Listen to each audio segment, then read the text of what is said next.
So last Wednesday we had the subscriber town hall. This time it was focused on the Turbulent Group, who is an outsourced company which are building the Spectrum, the web launcher and the browser and so forth. Mainly Spectrum is encompassing all the communications for Star Citizen. This will be in-game and out-of-game. It's to replace the forums that we currently have and hold live chat too. It's also the beginning for org updates. I'll tell you about the updates coming for orgs in a second. And they're also taking the best of all the other communication platforms that we know of, like Discord, TeamSpeak, so on and so forth, and incorporating the best parts of them. But up next will be nested thread types. So these won't be timelined like most forums. They'll be more of a Reddit style, using upvotes, for example. And also, you know, the type of discussion you want will determine which thread type you choose. Now, when it comes to orgs, they want organizations to feel more fluid, being able to join multiple orgs at the same time, giving you easy access to them all simultaneously. Like what we have at the moment in Spectrum, it's really useful to be able to flick through each org that you're a member of and having a look at what's been said in each area. They're also going to revamp the role system, which is something they mentioned a little while ago, where you can create custom roles and assign members to multiple roles, basically. So if you're more of a military org, then you can have your officers, your lieutenants, and so forth. You know, you can even create anything that you want, different titles for roles, depending on the type of organization you are. They will be moving recruitment to Spectrum also, so it'll be a lot easier, a lot more simpler. And once orgs are in Spectrum, then they will increase this into the game and allow it to work in-game. They didn't specify exactly how, but there will be a way. In terms of organization tools, you're going to have things like Fleet View, which is intended to dynamically generate the fleet that you have for the orgs. But the issues are, some people don't want to share all their fleet. They may only want to share a few of their ships with the organization. So they're working out a way to deal with this. For now, work on the organizations are sort of frozen because they want to get more features into Spectrum before it becomes available. Now, in terms of the launcher, there is an update now with 2.6.2c, I believe we're on. But they've just brought in some bug fixes for the core patcher to make it easier to troubleshoot and gather more information without us having to do anything. It's just all metadata that just lets them know what's going on with each person. Now, in terms of the new launcher, also known as the Delta patcher, this is what will create the patches that we own, you know, the different files we need to download rather than having to download the same game over again, taking hours and days for some people. The patching process is progressing. They say that they are using this to patch the game, or certain devs are using this to patch the game now in-house, so they're just ironing out the kinks. It's kind of like their QAs, so they're using it themselves to see how it works. This will also allow for Spectrum to come into the game. This is how they're going to integrate it into the game.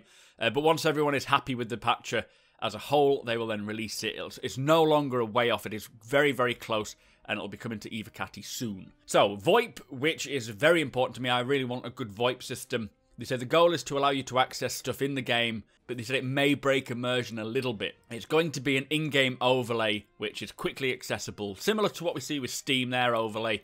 They're not going to be able to build it into the game in an immersive way, so you're not going to see it popping up on your Mobiglass, unfortunately, and having a Spectrum app. You want the channels that you create to be shared in and out of games. So, for example, if you're messaging on Spectrum in forums, they want that to be shared as a basic chat format in-game as well.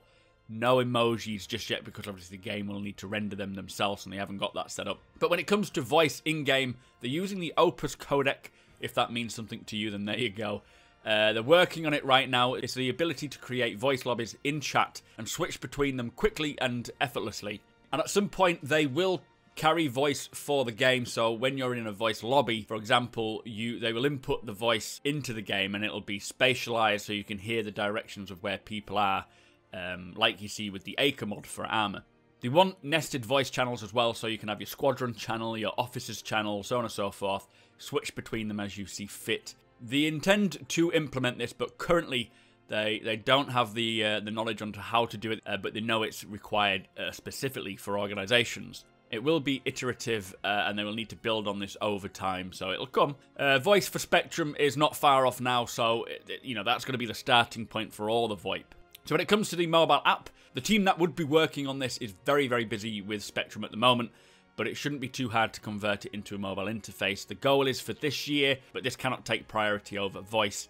of course. It's unknown whether the VoIP will work on the mobile app because there's so many platforms, so they're unsure whether it will be a thing. They would love it to, but focus is priority for desktop voice at the moment. So eventually down the line, you never know. So for the star map, there's nothing new to implement for the star map. It's currently always changing. The law on the writer devs, they can change pretty much anything they want, so they can change the write-ups, they can add different descriptions, they can even change the textures of the planet themselves. The next stage, though, is the Galactopedia to have fully fledged articles and expand the wiki. They'll also eventually allow for community editions using your Mobiglass, apparently, so you'll be able to, if you find something, you can send it up there. I expect it'll have to be vetted first, but what he did say is they'd love to get a web VR so that you can browse the star map using a VR and just look around. They need a plan before they approach that, and it's not guaranteed, but that does sound pretty cool. So a long way down the line, they say the star map will be updated live from the persistent universe. So if someone's revealed new discoveries or a new planet or a new system or some war's broken out in a certain area, then this will be updated live in the persistent universe. So it'll all continue on the web. Now the ship stats page was talked about next, and this is very important to me. But they're getting a new set of stats for each ship. They want to show more regarding components too. They will get rid of the old stats.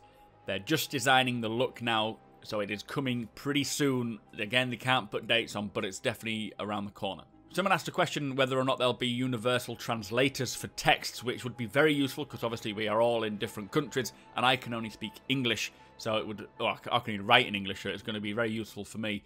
Lots of stuff they say they are looking at, and there are APIs that they can use to implement this into Spectrum.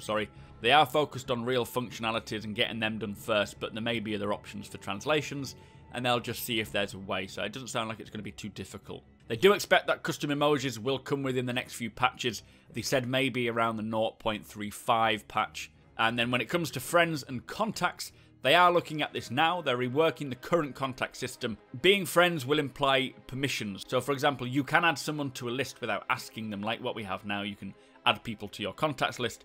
But if you wanted to see them, to see their location, if you wanted to send them a private message, or maybe invite them to a mission, then you will need to ask permissions. Now that person will receive the option to either grant the permission, not grant the permission, or maybe grant it for just this session only. This will persist, but you can toggle them on and off. First, it'll apply to Spectrum, so this is how it'll work in Spectrum, and then eventually they'll get it into the game. Anyway, some new information there. It's nice to see what's coming along. Spectrum is very useful and it looks lovely as well. I'm looking forward to seeing how it will be in the future and how usable it will be compared to things like Discord. And also, I hope that the creator VoIP that is good enough to stop people wanting to use third-party VoIP, so you'll have a better experience in-game. Anyway, that's just my thoughts. Let me know your thoughts. Thank you for watching. Don't forget to hit that subscribe button. Follow me on Twitch. I stream every Monday. Follow me on Twitter and Instagram, and I shall see you next time.